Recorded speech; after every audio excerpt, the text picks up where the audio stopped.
Estas interrogantes y estamos con el doctor Julio César Espinosa, abogado penalista. ¿Cómo está, doctor Julio César Espinosa? Muy buenas noches. Omar, encantado. A ver, varias preguntas sobre este tema, porque hasta hace poco entendíamos que Sada Goray fue probablemente la primera empresaria que decide salir a la luz pública en un reportaje de Punto Final en Latina, decide contar que ella estaba siendo, en su versión, extorsionada por funcionarios del Ministerio de Vivienda y que esta extorsión implicaba un pago de 4 millones de soles. Luego se dan más detalles. Pero, ¿cómo así una persona que en teoría estaba colaborando con la justicia pasa a calidad de detenida? Lo mismo con el periodista Mauricio Fernandini, que decide acogerse a la confesión sincera y termina siendo detenido. ¿Qué ha tenido que pasar para que el Ministerio Público cambie su actitud ante estos dos personajes? A ver, empecemos por la situación de Mauricio Fernandini, que me parece la más simple, la menos compleja, la menos relevante en realidad. Él se ha acogido, según se sabe, a la confesión sincera, pero de manera tardía. Es decir, ha brindado una declaración en la que ha indicado reconocer algunos datos, algunos hechos, brindando cierta información que ya se conocía, que ya había sido aportada por diferentes investigadores, inclusive por algunos aspirantes a colaboración eficaz. Ahí me gustaría, para hacer un paréntesis, doctor, y que creo que es una diferencia importante, porque lo que hemos venido escuchando en los casos vinculados al expresidente Pedro Castillo y otros casos es la figura del colaborador eficaz, ¿no? Incluso hay una ley que se ha estado discutiendo sobre ese tema recientemente aprobada. Pero Mauricio Fernandini no es colaborador eficaz. Él se acoge a la confesión sincera. ¿Cuál es la diferencia fundamental? Es muy puntual. El que se acoge a la colaboración eficaz, así como el confeso, reconocen un hecho, pero la gran diferencia está que el que se acoge a la colaboración eficaz brinda muchísima información sobre el hecho que se le atribuye, como otros hechos referidos a delitos conexos, a otras personas, y además información relevante que permita establecer imputación o responsabilidad de gente o de personas que están muy por encima de su nivel de intervención. En términos simples, podría ser que es más valioso para la investigación un colaborador que un confesor. Que un confesor, que es lo único que hace es reconocer su intervención, no brinda información adicional. Por eso es que el confeso tiene cierto grado de beneficios, pero nunca tantos como los que en teoría podría alcanzar un colaborador eficaz, inclusive la exención de la pena, que es en buena cuenta el perdón de la pena al final del proceso. Entonces, ya dependiendo de la calidad de información. Entonces ya por ahí Mauricio Fernandini no era atractivo para el Ministerio, Público. En términos de información no lo era. Lo que sí revela lo que ha ocurrido el día de hoy es que la Fiscalía está dirigiendo y centrando toda su estrategia de investigación y de generar un caso contra la señora Sada Goray. Quiere decir, y esta es una deducción que parece bastante, digamos, consistente hacerla, quiere decir que la señora Sada Goray no ha brindado toda la información que tenía que haber brindado en su condición de aspirante a colaboración eficaz, pero además ha venido, al parecer, dosificando, modificando sus versiones y ocultando información que la Fiscalía la ha podido adquirir de otras fuentes. Eso es muy importante. Bueno, estamos conversando con el doctor Julio César Espinosa, abogado penalista, sobre estos casos, y hablábamos en principio justamente de Mauricio Fernandini, doctor, y decía que la situación de él es la más sencilla, pero también la más compleja para él, ¿no? Porque es el que presenta, entiendo, el caso menos atractivo para el Ministerio Público. Sí, en realidad Mauricio Fernandini es un eslabón quizás el más notorio mediáticamente, pero lo central es que la Fiscalía evidentemente está apuntando a recabar información valiosa, información de mucha calidad, que seguramente la señora Sada Goray la tiene.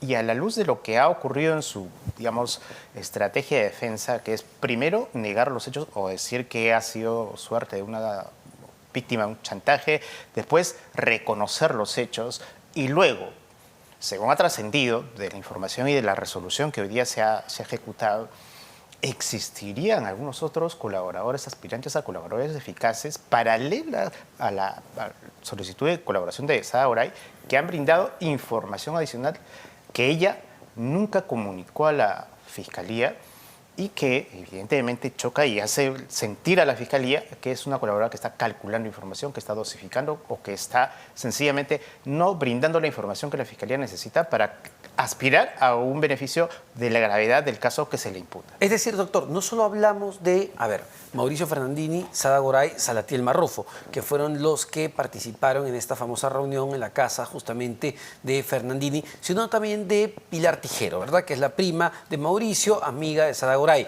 Además de esos 4 personajes de esta trama, hay otros funcionarios. Son los funcionarios a los que se les atribuye haber sido precisamente designados, ¿no? Por ejemplo, en el Fondo Mi Vivienda, y que también forman parte de esta investigación.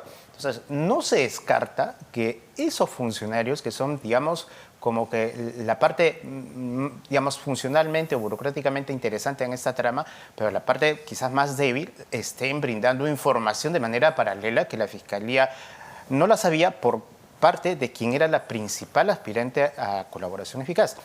A eso hay que agregar, además, que según la información de la resolución que ha ido más o menos circulando, existen datos que evidencian peligro notorio de fuga de esta señora, ¿no? El hecho de que esté, según se ha conocido, tramitando visas en otros países, de que aparentemente esté tratando de hacer algún trámite para dejar inactiva su residencia en Perú, y el hecho de que además cuente con un número bastante importante de domicilios, de propiedades, así como números de celulares, entre otros elementos, hacen indicar que en ella existe un peligro tangible de fuga.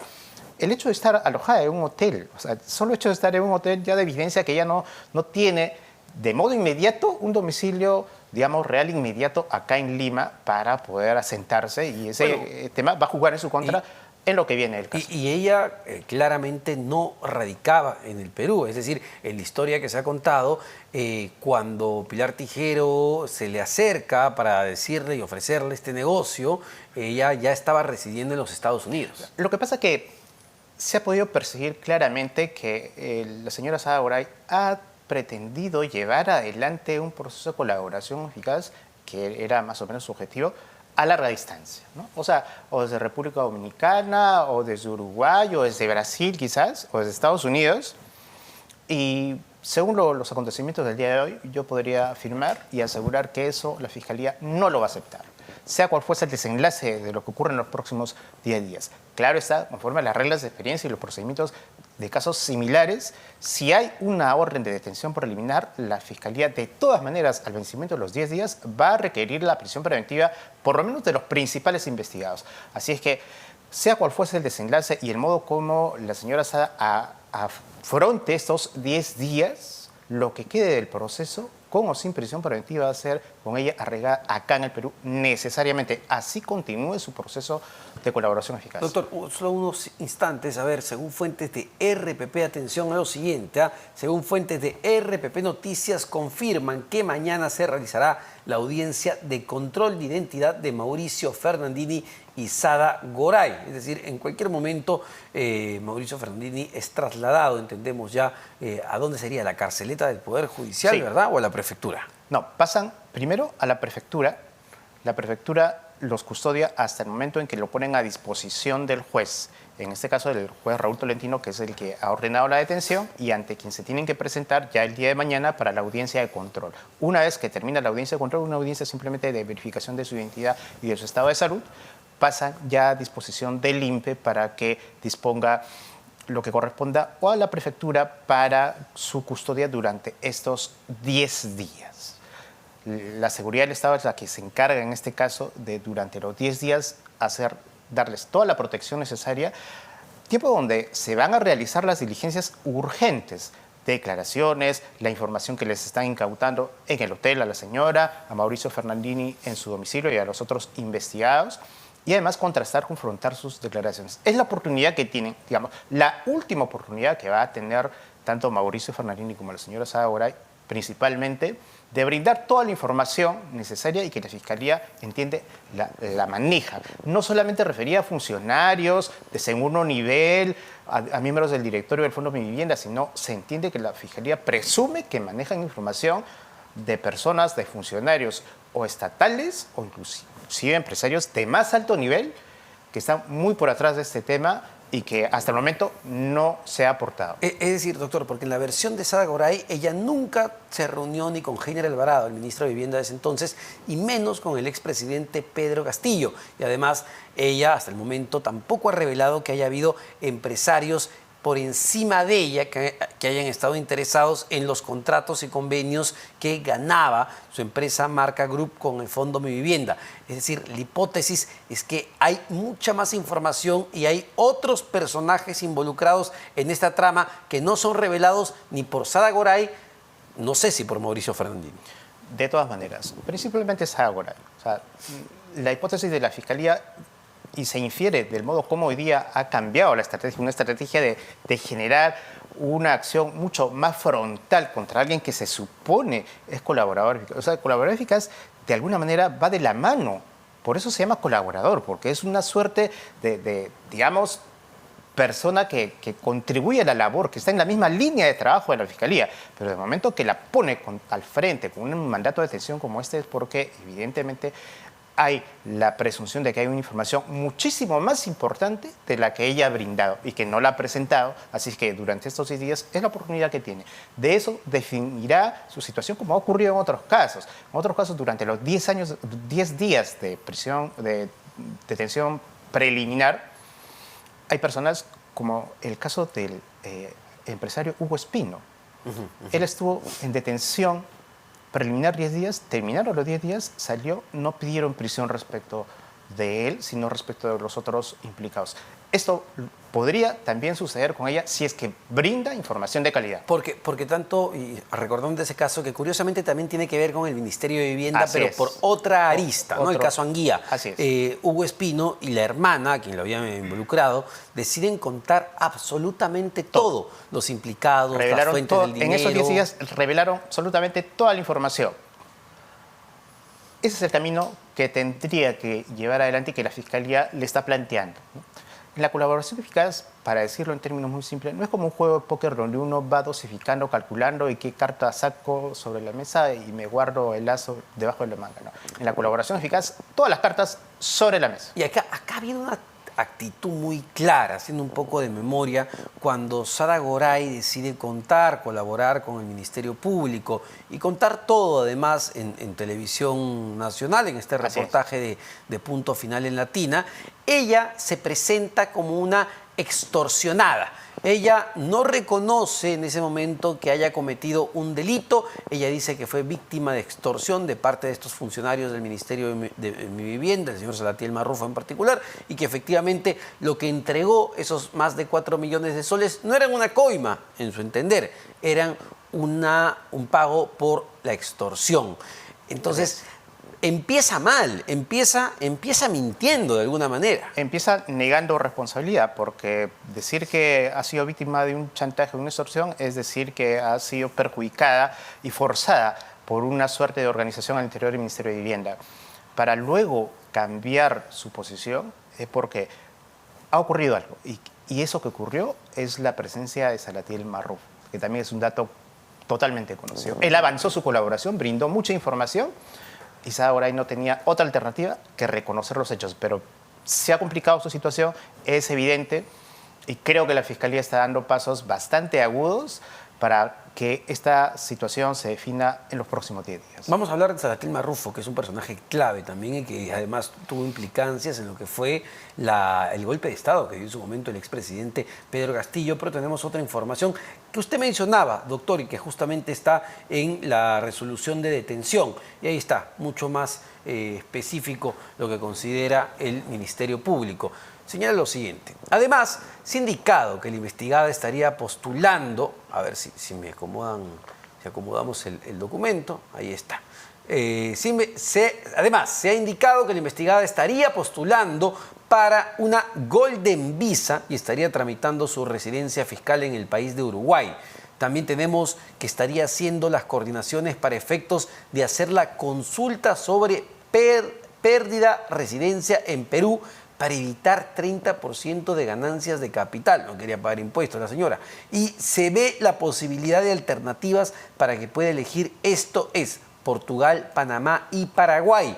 Asimismo, según el acta de transcripción de información aspirante a colaborador eficaz 009-2022 de fecha 27 de junio de 2023, ese es lo que usted mencionaba, ¿no, doctor? Así Un nuevo colaborador eficaz diferente a los que ya se conocían hasta el momento. Es evidente que hay otro actor en este. Exacto. Y dice, estaría gestionando una segunda nacionalidad en República Dominicana, lo cual hizo con toda su familia. De lo desarrollado anteriormente, no se advierte la existencia de arraigo domiciliario. Claro, entonces hay otro personaje que la conoce bien, que tiene información ¿Qué es de de su ella, entorno? que es de su entorno y que tiene todos estos datos que evidentemente al Ministerio Público le hacen pensar, oigan, esta señora quiere evidentemente no volver al Perú nunca más y ver dónde pone su plata y dónde vive. Y es una información que se entiende, la señora Sagoray no se imaginaba que iba a surgir, porque si tú has verificado ese párrafo, es una declaración de un aspirante a colaborador del 27 de junio. O sea, hace una semana se ha recabado esa información que es actual, lo que indica que no brindaba toda la información y que estaba ocultando una serie de datos, inclusive los que están vinculados a su arraigo, ¿no? A su capacidad de someterse. El colaborador tiene que someterse a las disposiciones de la Fiscalía, pero si paralelamente está desarrollando una serie de acciones para tratar de residir fuera y desligar su arraigo en Perú, evidentemente el peligro de fuga se hace mucho más intenso y eso justifica la medida que se ha dictado. Y ahora, a ver, hablábamos de la actitud, claro, y usted menciona claramente, ir dosificando información, decir que no soy extorsionada, luego admitir, sí, bueno, si era el pago de una coima, pero ¿por qué en un principio el Ministerio Público no le incluía como parte de una organización criminal? Recién entiendo, esta semana me parece, la han incluido, luego incluso de la protesta de la Procuraduría, del procurador Javier Pacheco, del propio Congreso de la República. ¿Por qué recién Sadagoray es ahora sí investigada como parte de una organización criminal? Porque se entiende que ella y la Fiscalía tenían por lo menos el propósito de llevar a buen puerto, de iniciar, digamos, de modo leal este proceso de negociación. Entonces, si esto hubiese caminado, digamos, sólidamente con información seria, espontánea, inmediata, pues probablemente la Fiscalía hubiese utilizado algún mecanismo para evitar llegar a este momento. Y finalmente, la Fiscalía, con la presencia de otro colaborador, como es el que se ha conocido, y la otra información que ha fluido en los últimos días, se da cuenta que está al frente de alguien que quiere ser colaborador eficaz, pero a su medida, con su propia dinámica, y es más, inclusive desde el extranjero. Y eso la Fiscalía no lo va a permitir, no solo porque han habido reclamos insistentes de diversos, digamos, actores del sistema penal cuestionando ese modo de llevar adelante un proceso. El sistema normativo no permite hacer eso.